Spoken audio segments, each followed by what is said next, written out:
prima volta i genitori del 38enne di Vigonza in carcere per aver ucciso la compagna Giada Zanola. Ci pare impossibile che lo abbia fatto, ma se è così deve pagare. Oggi sopralluogo della polizia nell'abitazione della coppia.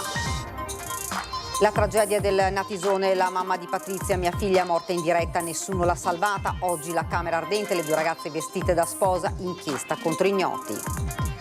Travolto dal furgone in strada Ovest, non ce l'ha fatta la 38enne Giulia Mauri, il dolore dei genitori, ci è capitata una cosa troppo grande, ha aperto un fascicolo per omicidio stradale disposta all'autopsia. È mancato questa mattina il leghista trevigiano Giampaolo Dozzo, colto da un malore improvviso nel giardino della sua abitazione a Quinto, è stato parlamentare e sottosegretario della Lega. Sono ore di attesa e di angoscia per gli operai rimasti intossicati insieme al loro titolare nella cisterna Galliera Veneta, 3 ancora in condizioni critiche. I sindaci dei territori, speriamo, possano fare ritorno a casa. Dubbi sulle cause della morte dei campioni di karate Loris Comparina, avviata un'inchiesta dalla Procura di Vicenza dopo l'esposto presentato dai familiari del 46enne di Arsiero. Presentata a Venezia la tappa lagunare del tour Tutti per Uno, capolavoro del trio Il Volo. Il prossimo 4 luglio daranno il via alla stagione dei grandi concerti di Piazza San Marco. Buonasera, ben ritrovati, edizione regionale dei nostri notiziari. Dunque l'avete sentito in primo piano la cronaca, ma prima il sondaggio che vogliamo proporvi noi questa sera, che riguarda ovviamente la politica, rischio astensionismo. Andrete a votare? Se volete rispondere di sì lo vedete in verde 0422 1626 691, se invece volete rispondere no 0422 1626 690. L'esito di questo sondaggio come di consueto nella nostra trasmissione in prima serata Ring. E dunque l'avete sentito dai titoli, parlano per la prima volta i genitori di Andrea Favero, il 38enne di Vigonza in carcere per aver ucciso la compagna Giada Zanola. Oggi intanto il sopralluogo della polizia nell'abitazione della coppia. Io sono la sua mamma, quindi mi pare impossibile che mio figlio abbia fatto una cosa del genere. Se devo dire. Quando ha sentito la notizia? Devo dire che per me il mondo è finito. Per una mamma il mondo è crollato ed è difficile. C'è solo un bambino di 3 anni, che è l'unica cosa che io devo assolutamente preoccuparmi. C'è tutto l'amore di una madre che non vuole rassegnarsi alle gesta di un figlio, nelle parole di Adriana Tommasin, la mamma di Andrea Favero, il 38enne camionista in carcere per l'omicidio della compagna Giada Zanola, morta dopo essere stata gettata dal cavalcavia vicino a casa. Questa mattina il sopralluogo della scientifica nell'abitazione di Via Prati, dove viveva il figlio con la compagna Giada. La polizia ha cercato per ora il cellulare della donna, rimasto attivo fino alle 4 di notte del 29 maggio e che ha agganciato come ultima cella proprio quella della casa di Via Prati. Nel cellulare ci potrebbero essere le foto che Giada si era scattata per immortalare i lividi sul suo corpo. Il papà di Andrea Favero però esclude che il figlio abbia picchiato la compagna. Io non le ho neanche mai viste sinceramente, a mio figlio non me le neanche mai dette queste foto con i lividi, perché io l'avevo visto anche 2 giorni prima, ma mio figlio non aveva, la Giada non aveva lividi, io non l'ho sinceramente, credetemi, nel profondo del cuore non l'ho mai vista con lividi. I genitori di Andrea Favero in questi giorni si stanno occupando del nipotino di appena 3 anni che chiede della mamma e di poter giocare con il papà. Adriana Tommasin conferma che il figlio era rimasto affranto dalla cancellazione del matrimonio, ma che non lo aveva mai visto litigare con Giada. Ma io non li ho visti male, se devo dirle la verità. Assolutamente. So solo che è molto affranto, questo sì. Se Andrea ha sbagliato è giusto che paghi per quello che ha fatto. I genitori di Favero nei prossimi giorni chiederanno di poter incontrare il figlio in carcere. Intanto le indagini proseguono.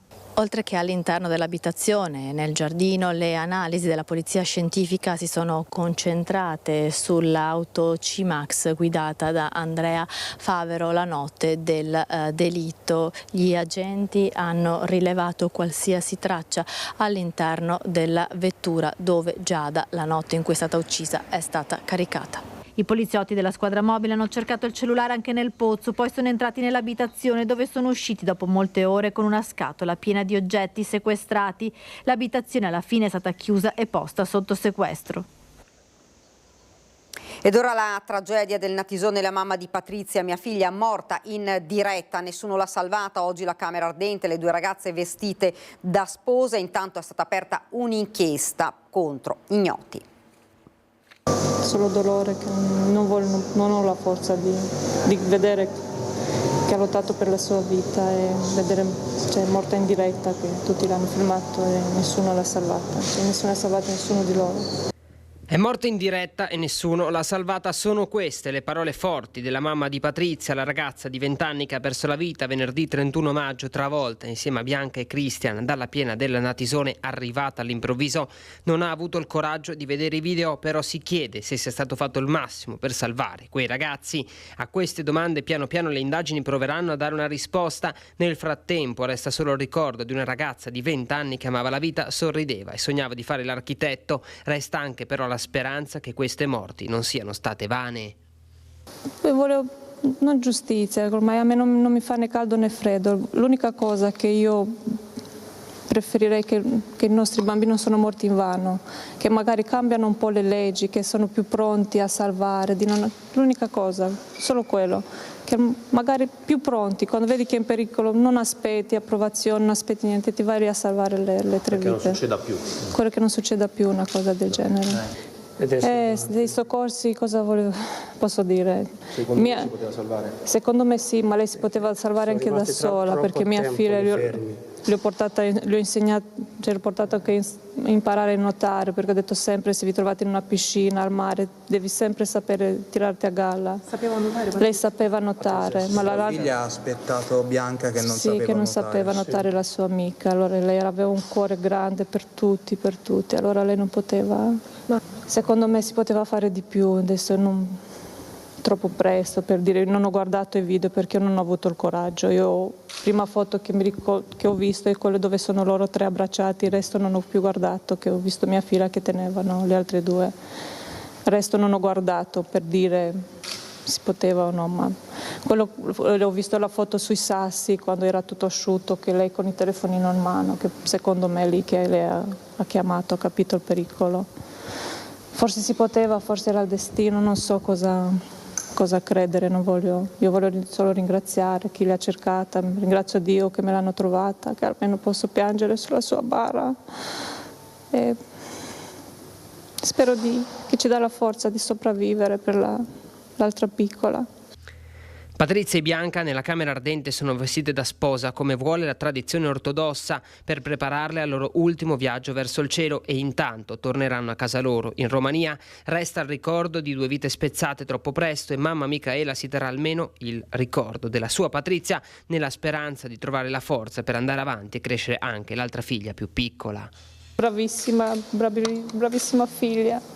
Siamo stati orgogliosi di lei era la nostra gioia, il nostro tutto. Lei andava a lavorare, andava a studiare, andava a divertirsi, sapeva dire mamma ti amo, ogni giorno che mi mandava i messaggi su WhatsApp, mamma ti amo, ti voglio bene mamma. Cosa posso dire? Ho perso la mia figlia e non me lo porterà nessuno, perciò io me lo ricorderò così come era. La mia Patrizia. Com'era Patrizia? Una gioia e un angelo. Ed ora nel Trevigiano, travolta dal furgone in strada Ovest, non ce l'ha fatta. Giulia Mauri è morta questa mattina all'ospedale Cafoncello, i genitori chiusi nel dolore, una cosa troppo grande quella che ci è capitata. Commozione alla palestra Rembucan, dove Giulia aveva coltivato la sua grande passione per il karate.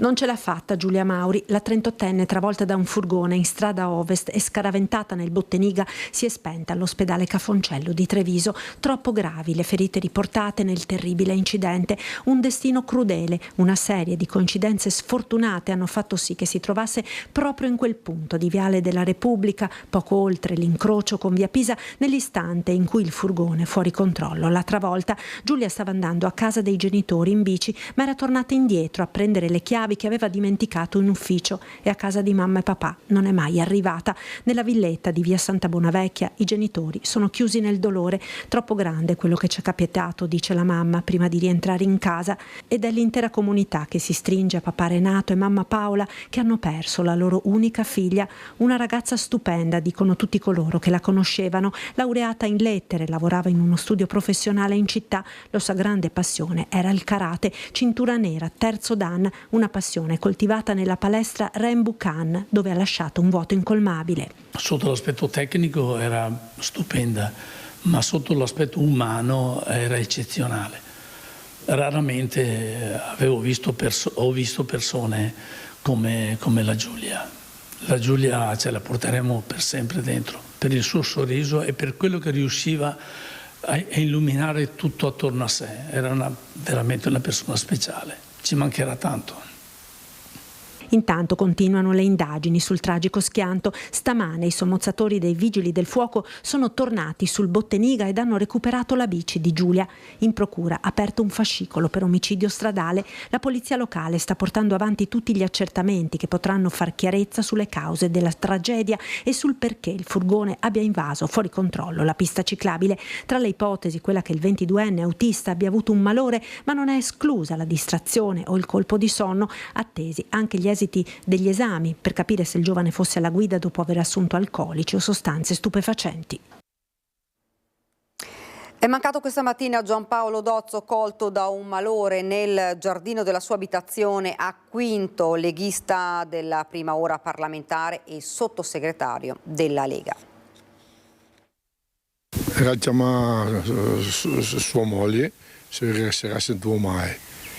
Era chiamata sua moglie e dopo ha fatto un massaggio in casa mia moglie, nella di corsa, ha fatto un po' di massaggio, è arrivata un cuore al cuore e dopo non era più battuto. Il cuore di Giampaolo Dozzo, militante storico e fondatore della Lega Veneta, ha smesso di battere alle 11 di mattina nel giardino della sua abitazione, dove si trovava sopra ad una scala per tagliare la sua siepe, poi il malore. La moglie Isabella corre a cercare aiuto, chiama i vicini. È la moglie di quest'uomo a precipitarsi per praticare il massaggio cardiaco. Il cuore riparte e poi si ferma. Nel frattempo arriva l'ambulanza. I sanitari del 118 cercano di rianimarlo, ma per Dozzo non c'è più nulla da fare. Aveva 69 anni, da tempo soffriva di cuore, 15 anni fa il primo infarto. Questa mattina in casa c'erano tutti, la moglie, il figlio e i nipoti. Papà era una persona riservata, così il figlio ci chiede di allontanarci. Una notizia che in pochi minuti si sparge tra i vicini e arriva alla vicina trattoria Il Cavallino. Questa è una notizia abbastanza incredibile, nel senso che io ho sempre visto lui molto attivo, usciva sempre di casa, faceva anche la sua corsetta. E è sempre molto gentile, dando del lei, contento quando vedeva i bambini, anche sua moglie ogni tanto ci ha invitato in casa per farci vedere il bel giardino che hanno sul Sile. Giampaolo Dozzo era un leghista della prima ora, aveva lavorato prima al mobilificio d'Alzilio di San Cassiano di Quinto e poi per il Favero di Montebelluna, una lunga carriera nel movimento iniziata da consigliere comunale a Quinto, dalla Marca a Roma, Montecitorio, dove è deputato, poi sottosegretario di Stato alle politiche agricole e forestali nel governo Berlusconi. La sua Lega sarà l'unica a votare contro il governo tecnico di Monti nel 2011. L'unico partito come sempre che ha detto no, siamo noi della Lega. Eccolo alla festa della Lega, era il 7 settembre 2012, qui dopo le dimissioni di Monti. Noi siamo stati all'opposizione per un anno, abbiamo fatto le nostre proposte, però questa è una buona notizia per tutti i cittadini, le dimissioni del Presidente Monti è una buona notizia per tutti i cittadini, una buona notizia appunto per Natale. Capogruppo della Lega in Parlamento e commissario per la gestione della Lega Veneta durante la fase delle elezioni regionali. La sua corsa parte al fianco di Umberto Bossi, la delusione dopo anni di militanza con la Lega guida Matteo Salvini, che lo spinse a non rinnovare più quella tessera datata 1983. Sono ore di attesa e di angoscia per gli operai rimasti intossicati insieme al loro titolare nella cisterna a Galliera Veneta, 3 ancora in condizioni critiche. Galliera Veneta, Cassola, Rosà, Fontaniva, 4 comunità coinvolte nell'incidente di ieri sera qui alla SMV SRL in zona industriale artigianale di Galliera Veneta. 4 feriti gravi per le esalazioni dalla cisterna dove stavano lavorando per la sistemazione e per la coibentazione dell'interno. Scioccati anche i primi cittadini, siamo riusciti a raccogliere qualche dichiarazione. Spero che ci sia tanto che vengono fuori di questo brutto episodio, tutti e 4, perché sono 4 famiglie e posso dire che è un'azienda all'avanguardia e saranno gli aspetti burocratici e della spesa da controllare cosa è successo su questa vicenda. Il sindaco è stato tra i primi ad arrivare sul posto appena avuta la notizia dell'incidente. Gli dico che era una sofferenza e posso dire solo che sia le forze dell'ordine, i pompieri e anche l'operato del pronto intervento sono stati veramente bravi ragazzi, veramente. Col titolare della SMV Walter Franco, residente a San Zeno di Cassola, ha una conoscenza diretta il sindaco Aldo Maroso. Conosco molto bene perché l'abbiamo seguito fra i vari altri espropriati durante l'esecuzione della strada pedemontana veneta, quindi abbiamo tenuto rapporti molto stretti, abbiamo seguito anche l'esproprio, il fatto che abbia costruito una casa dall'altra parte perché la sua l'hanno abbattuta, l'abbiamo seguito bene, lo conosco molto bene. L'identità dell'imprenditore coinvolto nell'incidente, il primo cittadino di Cassola l'ha saputa direttamente da noi. Ho sentito la notizia ma non ho capito assolutamente che fosse un nostro concittadino, no? E poi perché quando l'ho saputo ho capito anche che era come titolare impegnato a soccorrere gli altri. Questo tutto sommato dà anche il segno di quanto impegno ci sia stato per evitare questo. Dubbi sulle cause della morte di Loris Comparin, avviata un'inchiesta dalla Procura di Vicenza. Un'inchiesta per accertare le cause della morte di Loris Comparin, il campione di karate deceduto venerdì all'età di 46 anni. La procura ha deciso di effettuare un'autopsia sul corpo del 4 volte campione del mondo che potrebbe essere effettuata già venerdì. Per questo è stata annullata la cerimonia funebre che si sarebbe dovuta celebrare domani ad Arsiero. Andrà chiarito se l'uomo possa essere morto di setticemia. I familiari che hanno presentato un esposto ricordano che Loris era stato colpito da forti dolore alla gola e febbre e per questo si era rivolto al proprio medico di base per farsi prescrivere appositi farmaci. Il 15 maggio scorso però l'aggravarsi delle condizioni mediche ha costretto l'uomo a rivolgersi al pronto soccorso, da dove però era stato dimesso. Tornato successivamente era stato infine ricoverato. L'infezione alla gola sarebbe peggiorata nelle settimane successive fino alla morte dell'uomo. Una forte pioggia ha colpito Ceggia causando gravi disagi, una decina di famiglie sono finite sott'acqua e si sono verificate infiltrazioni anche nella scuola materna e in biblioteca. Le previsioni meteorologiche parlavano di residue e deboli precipitazioni, ma invece si è abbattuta un'autentica bomba d'acqua. L'area colpita comprende la località di Gainiga e la zona di via Folegot nel capoluogo, in particolare via Montessori, una laterale di via Folegot ha subito danni significativi con 2 palazzine allagate. Anche in via San Giovanni XXIII, nel capoluogo, e in via Gainiga si sono verificati allagamenti negli scantinati. Sul posto sono intervenute le squadre della Protezione Civile e i Vigili del Fuoco. 4 giugno 2014 sono trascorsi 10 anni dallo scandalo del Mose che ha travolto il Veneto e Venezia. Oggi come allora l'ex governatore Galan si pone le stesse domande. Mi sono sentito travolto da un ciclone che non mi sarei mai aspettato, su di me sono state dette le cose più false, più infami, c'è addirittura nell'eccezionale lavoro della Guardia di Finanza una barca che non sapevo di possedere. Così si sfogava Giancarlo Galan ai nostri microfoni dopo circa un mese dallo scoppio dello scandalo Mose. Era il 4 giugno 2014, quella mattina il Veneto e la città di Venezia si svegliarono travolti da un uragano. Uno dei più grossi casi di corruzione politica emerso in Italia. 35 arresti, tra cui l'ex governatore veneto Galan, all'epoca ministro, l'ex assessore regionale Chisso, l'ex sindaco di Venezia Orsoni. E poi magistrati alle acque, imprenditori, funzionari pubblici e l'ex finanziere spaziante. Sono trascorsi 10 anni e Galan, che nell'ottobre 2014 patteggiò 2 anni e 10 mesi di reclusione con la confisca di 2.600.000 euro, si fa le stesse domande di allora. Perché sono stato l'unico a pagare? Proprio come si chiedeva al tempo. Ci sono 3 che sono malfattori riconosciuti, hanno fatto decine di milioni di fatture false, si sono fatti la casa negli Stati Uniti e in California sulla costa del Pacifico con i soldi del Consorzio Venezia Nuova. Ci sono questi che accusano. Ci sono questi 3 che mi accusano. Mi sono sentito avvilito, tramortito, abbattuto, psicologicamente distrutto nei primi tempi. Oggi sono soprattutto incazzato, ferocemente incazzato, perché sento di subire un'ingiustizia che non è solo quella mediatica, è quella che si sta realizzando in Parlamento, in ogni luogo. Galan ha sempre detto di avere una sua teoria sul perché il sistema Mose sia finito sotto inchiesta. È successo quando Bait decise di aggiudicarsi appalti a Milano, invadendo il territorio di Impregilo, che anni prima aveva ceduto per poco a Mantovani la sua quota del consorzio Venezia Nuova. Secondo me, ha dichiarato alla stampa, è stato vissuto come una violazione di un patto.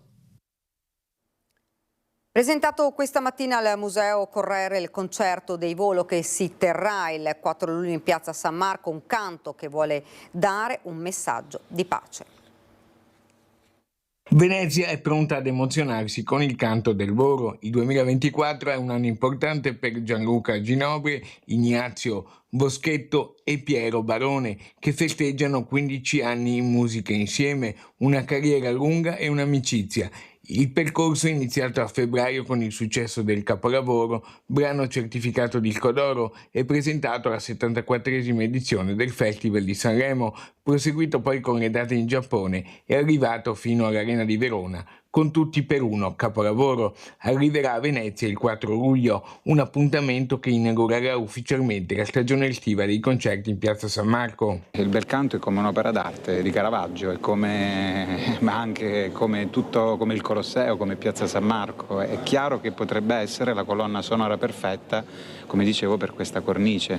Cantare le melodie di Morricone o le melodie del grande Puccini o anche della musica del bel canto italiano degli anni 50 o le canzoni nostre, come Grande Amore, come Capolavoro. Sarà il meglio del nostro percorso artistico di questi 15 anni e canteremo anche i brani che abbiamo proposto nelle 3 serate televisive che abbiamo appena terminato a Verona. Tu calcola che in una scaletta ci sono su per giù dalle 23 alle 28 canzoni e noi nel nostro repertorio abbiamo 150 canzoni. Quindi durerà fino alle 7 del mattino, faremo colazione, passeranno con i cornetti. No, con la gondola, è molto complicato ogni volta. Un augurio di pace e un saluto. L'anno scorso abbiamo avuto modo di registrare durante il periodo natalizio un brano che si intitola War is Over.